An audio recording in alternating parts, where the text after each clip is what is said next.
सोने का खेत। बादशाह अकबर के शयनकक्ष में सफाई करते हुए एक सेवक के हाथ से गिरकर उनका पसंदीदा फूलदान टूट गया। फूलदान टूटने पर सेवक घबरा गया। उसने चुपचाप फूलदान के टुकड़े समेटे और उन्हें बाहर फेंक आया।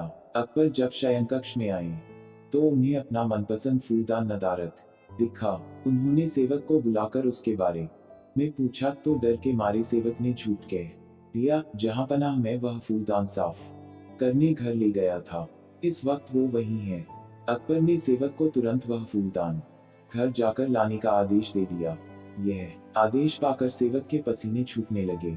बात छुपाने का कोई औचित्य ना देख उसने अकबर को सब कुछ सच सच बता दिया और हाथ जोड़कर माफी मांगने लगा। अकबर फूलदान टूटने की बात पर तो उतने नाराज नहीं हुए, लेकिन उन्हें सेवक का झूठ बोलना हजम नहीं हुआ और उन्होंने उसे फांसी की सजा सुना दी। सेवक गिड़गिड़ाता रहा, लेकिन अकबर ने उसकी एक न सुनी।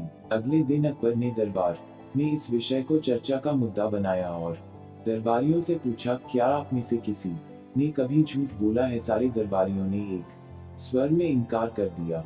जब अकबर ने बीरबल से पूछा तो बीरबल बोला, जहां पनाह हर इंसान कभी ना कभी झूठ बोलता है।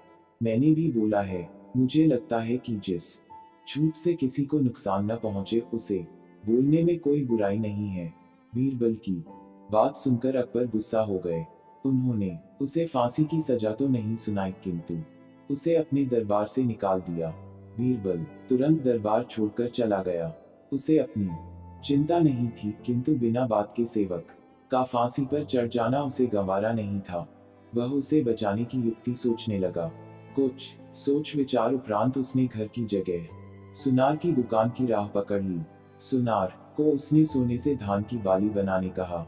अगली सुबह सुनार ने बीरबल को सोने की बनी धान की बाली बनाकर दे दी, जिसे लेकर बीरबल अकबर के दरबार पहुंचा। दरबार से निकाले जाने के बाद भी वहां आने की बीरबल की हिमाकत देखकर अकबर नाराज हुए, लेकिन बीरबल ने उन्हें अपनी बात सुनने के लिए किसी तरह राजी कर लिया। वह सोने की बनी धान की बाली अकबर को दिखाते हुए बोले, जहां पनाह एक बहुत ही महत्वपूर्ण बात आपको बतानी थी, इसलिए मुझे यहाँ आना पड़ा। कल शाम घर जाते समय रास्ते में मेरी मुलाकात एक सिद्ध महात्मा से हुई। उन्होंने मुझे ये सोने की धान की बाली देकर कहा कि किसी उपजाऊ भूमि में इसे लगा देना, इससे उस खेत में सोने की फसल होगी। मैंने एक उपजाऊ भूमि खोज ली है। मैं चाहता हूँ कि सभी दरबारी और आप भी इसे लगाने उस खेत में चलें।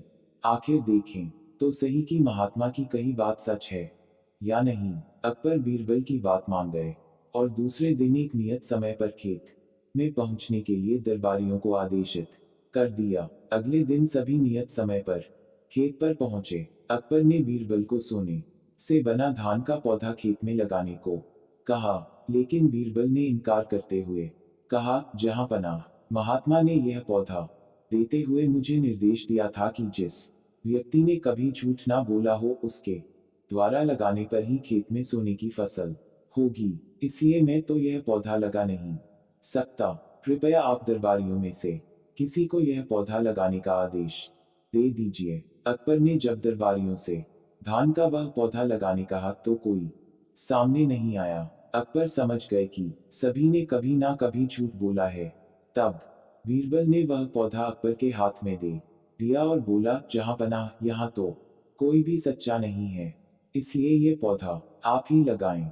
लेकिन अकबर भी वह पौधा लेने में हिचकने लगे और बोले, बचपन में हमने भी झूठ बोला है, कब ये याद नहीं, पर बोला है, इसलिए हम भी यह पौधा नहीं लगा सकते। यह सुनने के बाद बीरबल मुस्कुराते हुए बोला, जहां पनाह इस पौधे को मैंने सुनार से बनवाया है।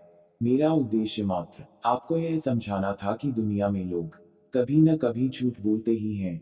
जिस झूठ से किसी का बुरा ना हो वह झूठ झूठ नहीं है। अकबर बीरबल की बात समझ गए थे। उन्होंने उसे वापस दरबार में स्थान दे दिया और सेवक की फांसी की सजा माफ कर दी।